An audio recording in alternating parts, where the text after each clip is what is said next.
mnohých hradoch sa naplnili templármi, čakajúcimi na svoje dlhé procesy.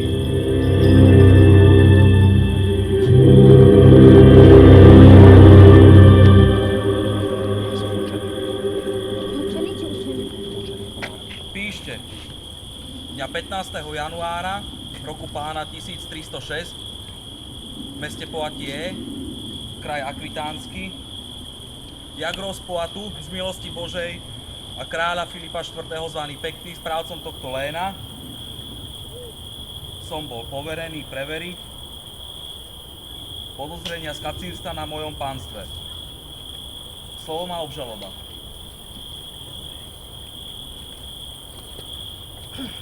Dominus nobiscum.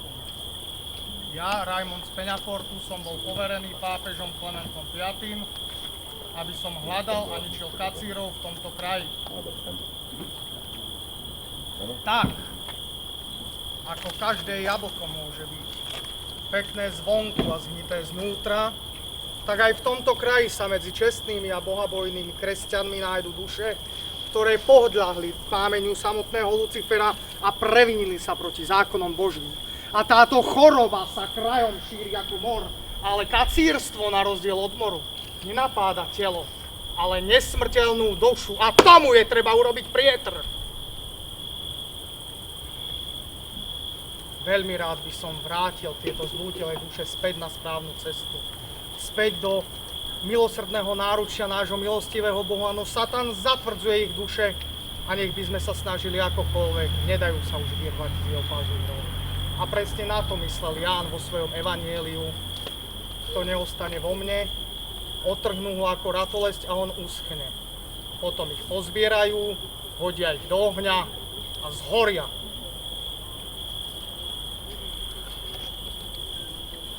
Moja bať, rád je teda zbytočný. Predveďte obžalovaný.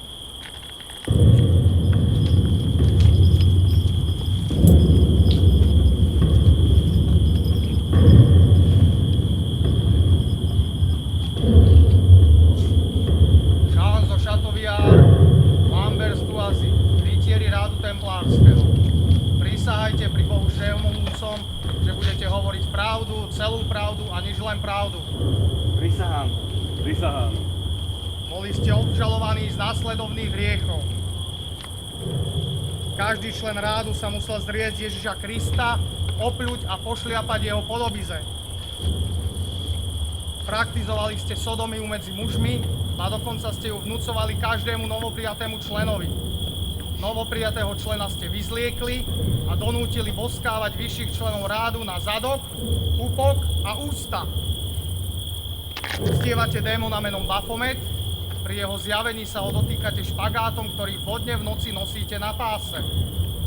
Vaši rádoví kňazi nesvetia sviatosť oltárnu. To nie je pravda! Ticho! Čas na tvoju obhajobu ešte nenastal. Tu prítomní si nevypočuli všetky vaše hriechy. Templársky rád, uctievať jabla, ktorému aj slúži.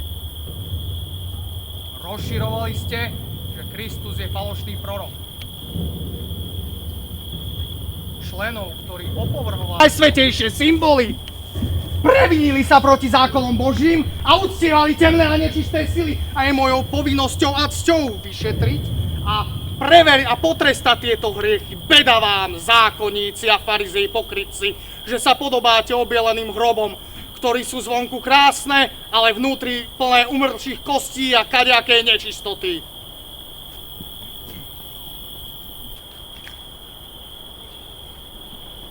Vaša urodzenosť, vaša eminencia, na tieto obvinenia sú nepravdivé. Na takéto ohavnosti by som sa ani neodvážil pomyslieť. Veď pri vstupe do rádu som sa zriekol svojej milovanej manželky a detí. Zložil som prísahu a zaslúbil som svoje srdce Bohu a meď cirkvi. A teraz ma tu chcete odsúdiť ako kacíra a rúhača? Kto vám dal to právo vysloviť takéto klamstvá? Pápež a sám Boh, ktorý ako prvý inkvizítor vyhnal Adama a Evu z raja. Pozri, brat môj, my vieme, že templársky rád zišiel z Božej cesty. Priznaj svoje hriechy, oľutuj ich, učiň pokánie a bude ti odpustené. Ale ja sa nemám k čomu priznať. Nič v rozpore so zákonom teba môžem odprisahať, že moje skutky boli, sú a vždy budú čisté a úprimné. Rád by som ti veril, brat môj, ale dôkazy a svedectvá hovoria o niečom inom. Aké dôkazy? Závažné obvinenia zniesli rytieri a kňazi Escans Fouaran, prior z Montfanconu, a Bernard Pelé, prior z Mádažné. Takisto pred pápežskou kúriou vypovedalo 72 templárov. Mimo iných aj napríklad zbrojnož Štefan Struhás, ktorý podrobne popísal zasadnutie diabolskej kapituly a takisto potvrdil, že bol zbitý za to, že odmietol sodomský návrh jedného z templárskych bratov. To sú klamstvá! Nechce sa mi veriť, že by sa niektorí z bratov dopustili takýchto zverstiev, ktoré ste tu opisovali. A aj keby náhodou niektorí z nich polavili vo svojej viere. Ty zriekol si sa Boha, nemáš právo na Boží súd. Ešte ste mu nič nedokázali. Obvinenia poprel a teda má naň právo. Akým právom sa svetská moc mieša do cirkevných záležitostí? Som správcom tohto kraja. A kým som tu pánom ja, každý bude mať právo na spravodlivý súd. No dobre teda. Nech teda sám najvyšší rozhodne, na koho strane je pravda. Dajte mu meč.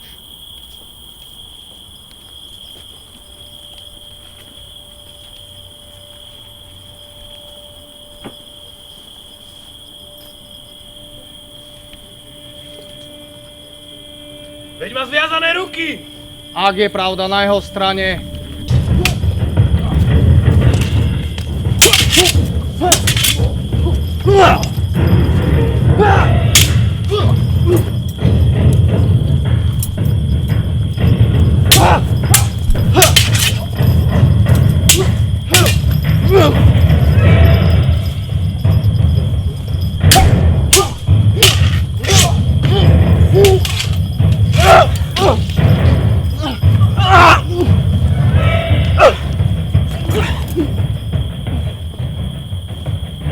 najvyšší ukázal, na koho strane je pravda.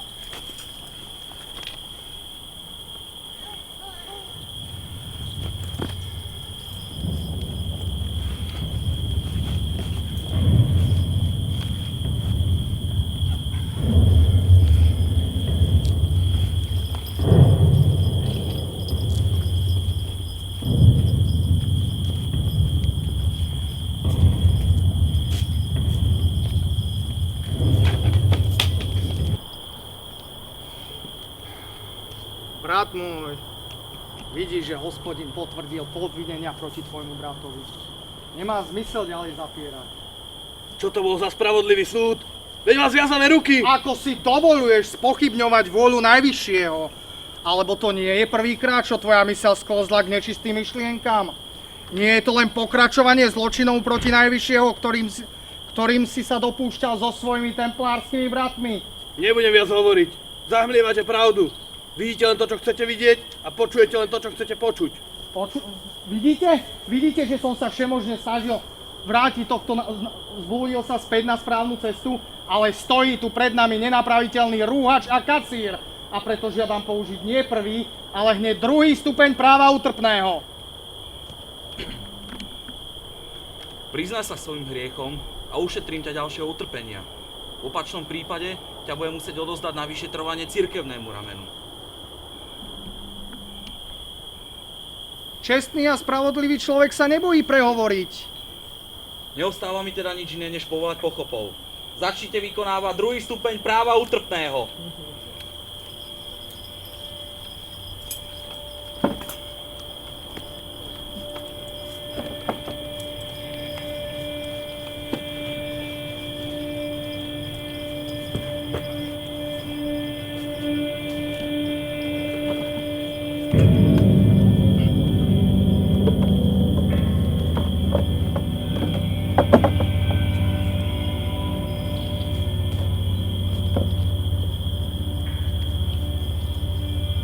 Pýtam sa ťa poprvýkrát. Plul si na kríž, smielil si so svojimi bratmi, uctieval si nečisté sily. 5 rán bičom ti možno osvieži pamäť.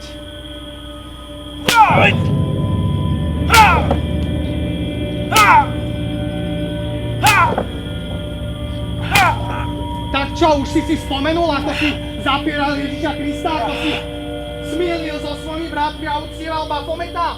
ako si plul na kríž a stúpal po podobizni Ježiša Krista. Brat môj, ušetri sa ďalšie bolesti, priznaj sa. Myslíš, že ma teší pôsobiť ti bolesť?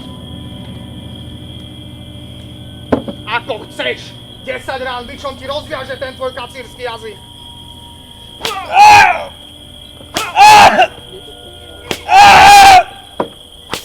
Dosť! Prosím! Nevykonal som nič zlého, som nevinný! A čo potom nútilo vás, templárskych rytierov, aby ste sa pod rúškom noci stretávali v starom mlyne, o ktorom každý vie, že je postavený na troskách pohanského chrámu? Priznávam, stretávali sme sa pri starom mlyne. A tam ste vykonávali temné satanské rituály a obcovali s démonmi! Nie, nekonali sme žiadne zlé skutky! Rozvedčí vám tu aj komorná grofovej dcéry. Tento raz si zašiel už priďaleko. Ako si dovoluješ obviňovať moje služobníctvo? Nielen, že sa nechceš priznať svojim hriechom, ale ešte aj pluješ špinu na čestných a bohabojných ľudí. Vyzerá to tak, že úponky zla siahajú až k vám, vaša urodzenosť. Za svoje služobníctvo osobne ručím, nikto z nich sa nedopúšťa kacírstva. To posúdime my. Žiadam o okamžité predvolanie komornej vašej dcéry.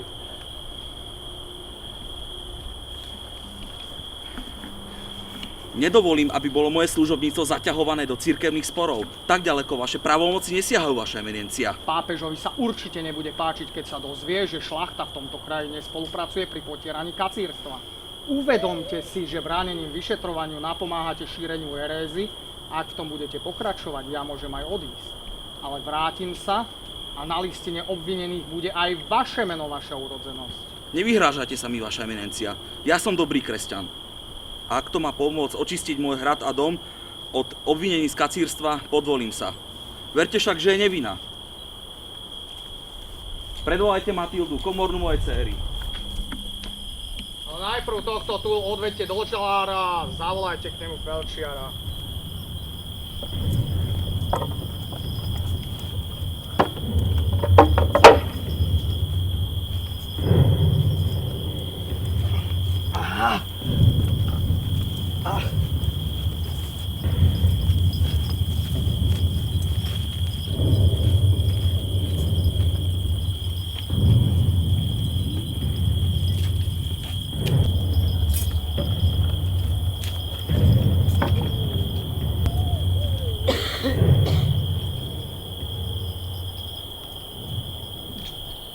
Matilda, toto je eminencia Raimus Peňafortu.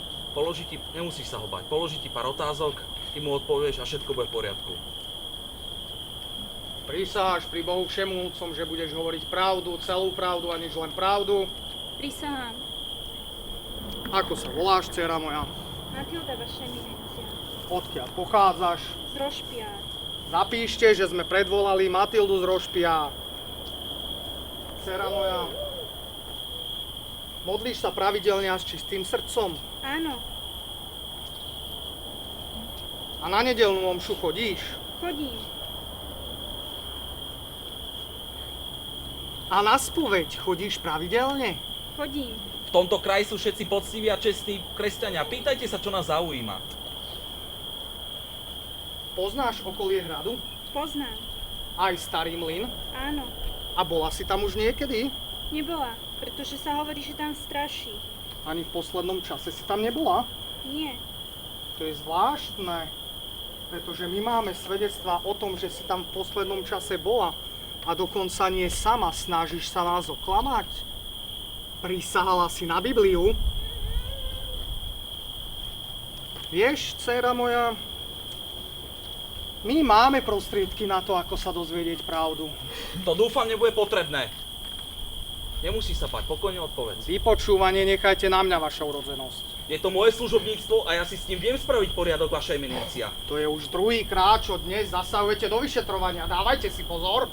Pokiaľ viem, ste tu na to, aby ste hľadali a ničili kacírov a nie sa vyhrážali môjmu služobníctvu na základe nejakého pochybného svedectva. Je nevinná. Dobre teda, žiadam použiť prvý stupeň práva utrpného na potvrdenie jej neviny. Nebudete mi tu mrzatiť služobníctvo. Barón, mám pocit, že sa nám tu snažíte niečo zatajiť. To je nehoráznosť. Rovnako ako vy sa chcem dozvedieť pravdu. Tak mi dovolte použiť právo útrpné. Vyzerá to, že nemám inú možnosť. Pamätajte však, že moja slúžka musí byť v stave vrátiť sa do služby. Dcera moja, nerád by som ťa mrzačil týmito ohavnými nástrojmi. Povedz nám, čo tajíš a nič sa ti nestane. Vyspovedáš sa kňazovi a bude ti odpustené. Prehovor teraz, kým som ešte zhovievavý. Boh je mi svedkom, že som sa ťa snažil priviesť späť na správnu cestu. Pochopovia, berte ju, strčte ju do súda.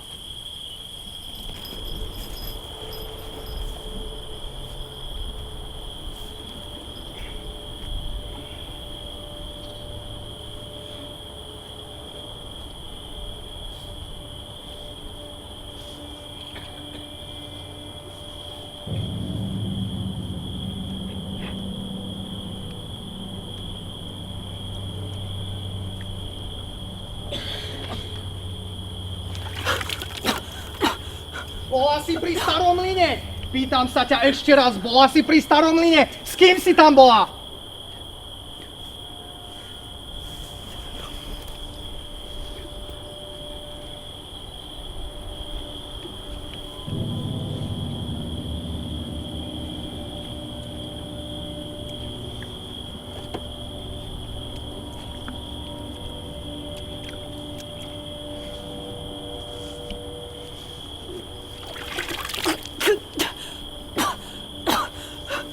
Veľmi nerád sa opakujem, preto mi radšej odpovedz. Bola si pri Starom Mlyne? Čo si tam videla?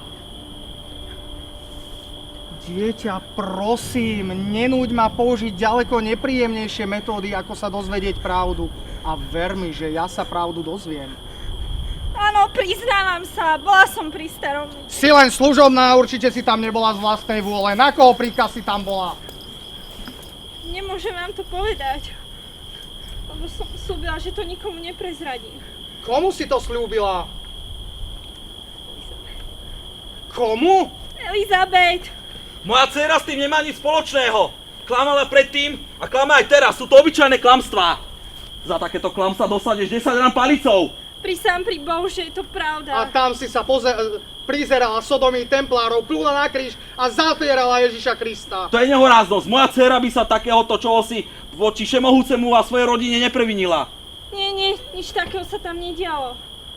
Bola som tam, lebo som tam sprevádzala svoju pani. No a prečo ste tam teda boli? Stretávala sa tam s templárskym preceptorom, ktorého miluje. Ako to vieš? Čítala som ich listy. Ich láska je taká hlboká, ako najhlbšia studňa v našom pánstve. A čo sa tam teda dialo? Preceptor prišiel so svojimi 2 spoločníkmi, ktorí ostali strážiť vonku. Potom vošiel dovnútra, kde som čakala ja so svojou pani. A čo sa dialo potom? Moja pani s preceptorom odišli do podkrovia, kde spolu strávili niekoľko hodín. Ty špina! Klameš! Za toto dostaneš! Baron, Pustite ma! upokojte sa! Pri všetkej Pustite ma, Aňu! Upokojte sa!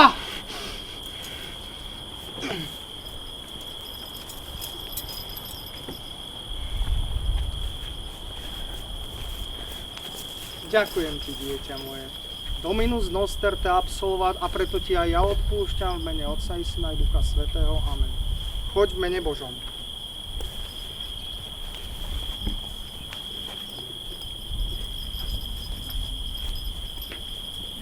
Každý z nás je nepríjemne prekvapený a hlboko zronený, keď sa dozvie, že jeho najbližší prepadli hriechu. Ale ja nie som váš nepriateľ.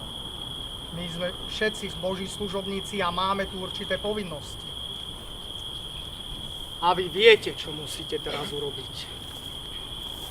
Priveďte moju dcéru. Čo sa deje, otče? Volali ste ma? Vyzeráte, aký si zronený. Stalo sa niečo zlé? Veď takýto krásny deň nie je dôvod na... Moč. Oče, tak mi už povedzte, čo sa stalo. Na všetko je správny čas. Baron, upokojte sa a sadnite si. Pisár, zapíšte, že sme predvolali Elizabeth z Poitou.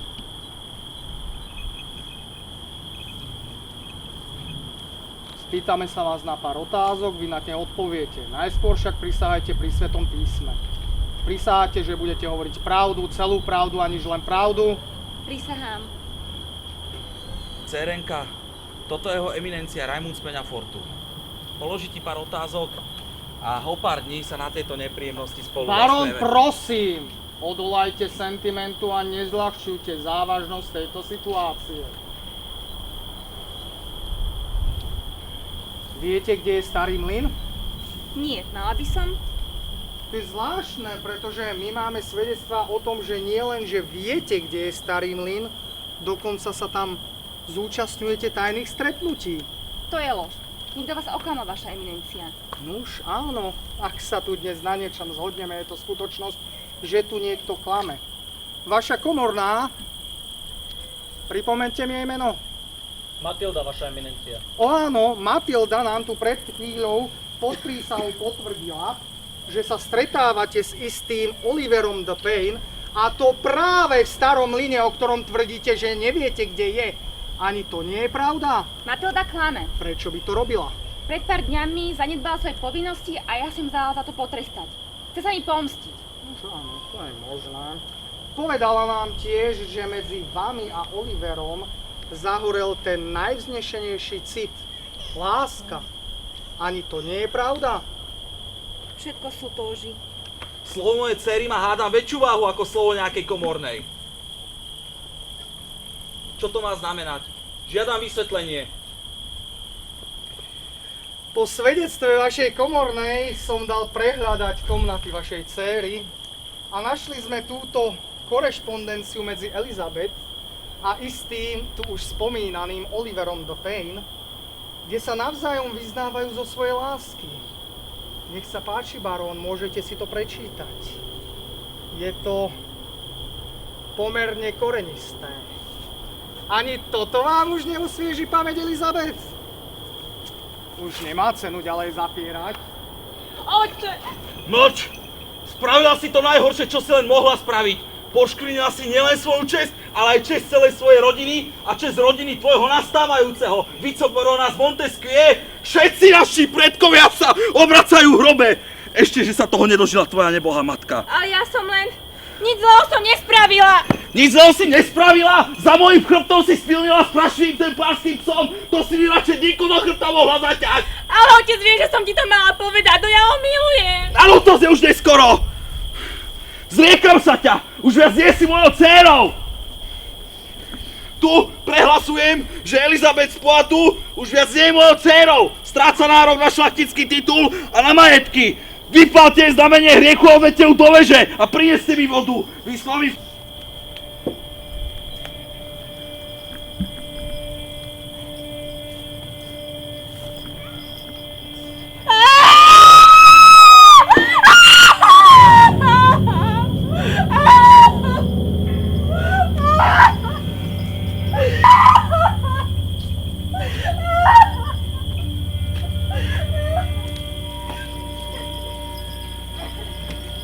Obvinení v tomto spore boli predvedení.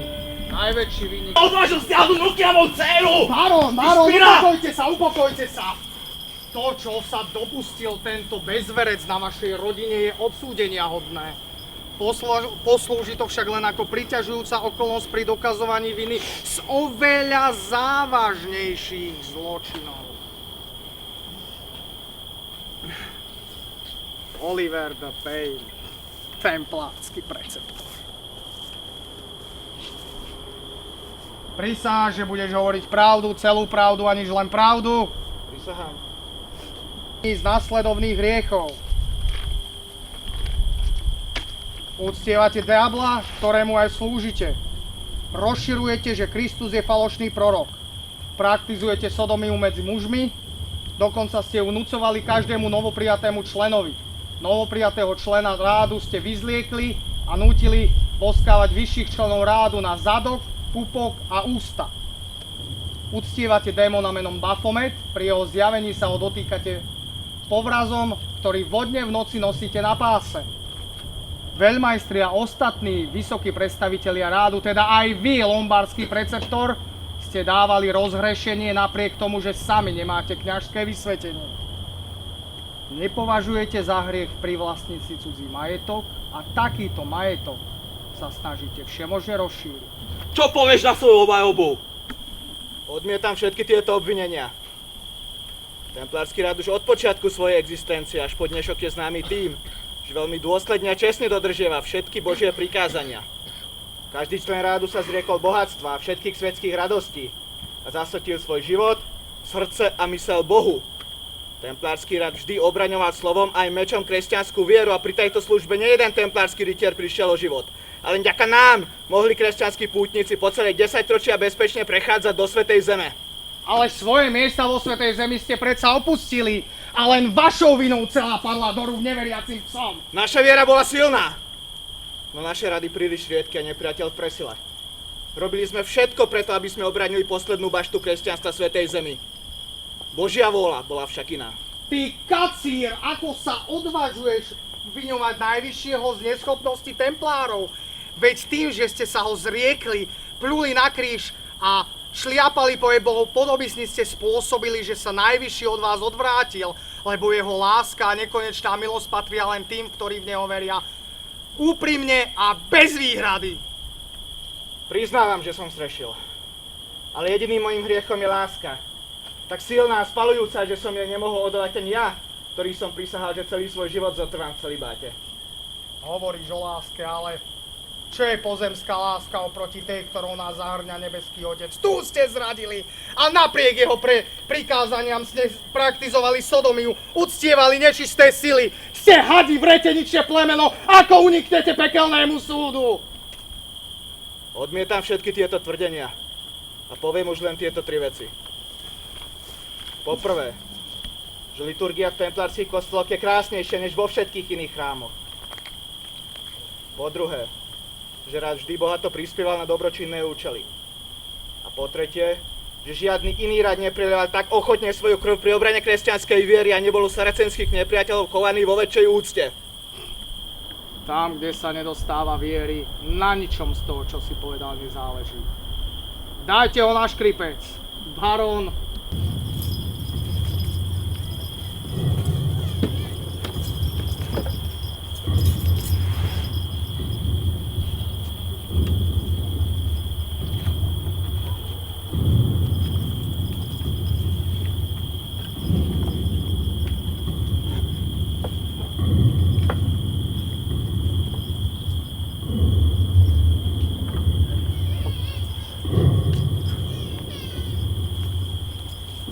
Dávam bolesti. Začnite.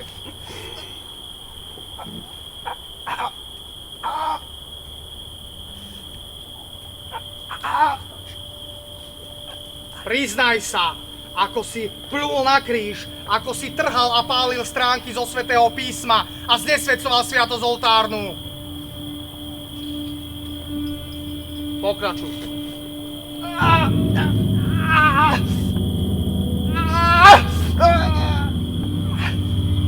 Povedz nám tu všetkým o tom a vysvetenie. Pokračuj.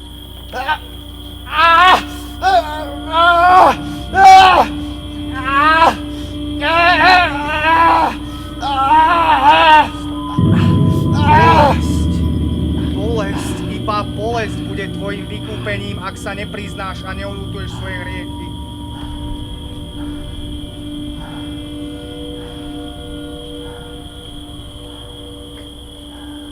Vidím, že ťa škripec nezlomil.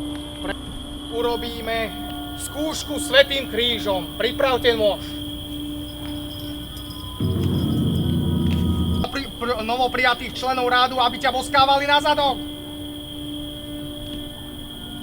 Prvé rameno kríža.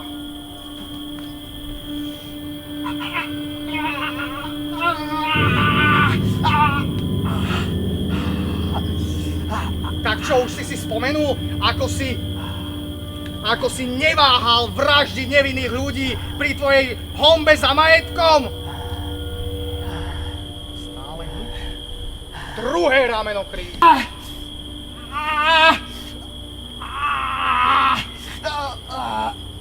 Spomenul si, ako si sa zúčastňoval, ktorí opovrhovali vašimi zvrhlými praktikami? Prineste soľ. Solia na nič nie je súdza, len ju vyhodiť, aby ju ľudia pošliapali.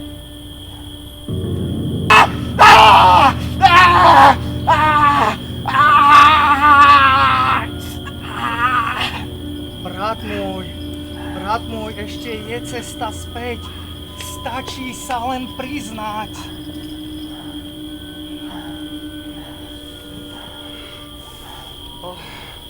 Iba tí najvernejší diablovi služobníci sú schopní prežiť takúto bolesť. Preto na potvrdenie tvojej viny použijeme najvyšší stupeň práva útrpného.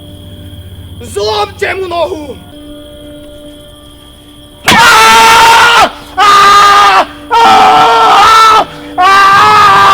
Čo? Už si spomenul, ako si páchal temné rituály? Ako si... Povedz, už sa konečne priznaj sa, že si diablov sluha, že si kasír tak ako všetci templári.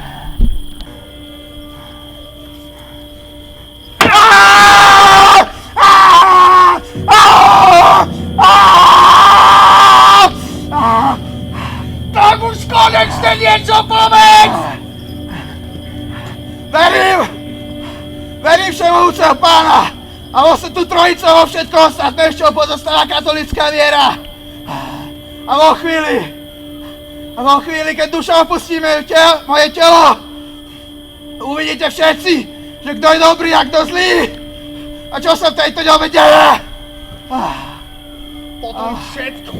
Po tom všetkom, čo si vykonal, sa odôžuješ takto klamať. Klamstva, samé klamstvá. Pisár, zapíšte, že obžalovaný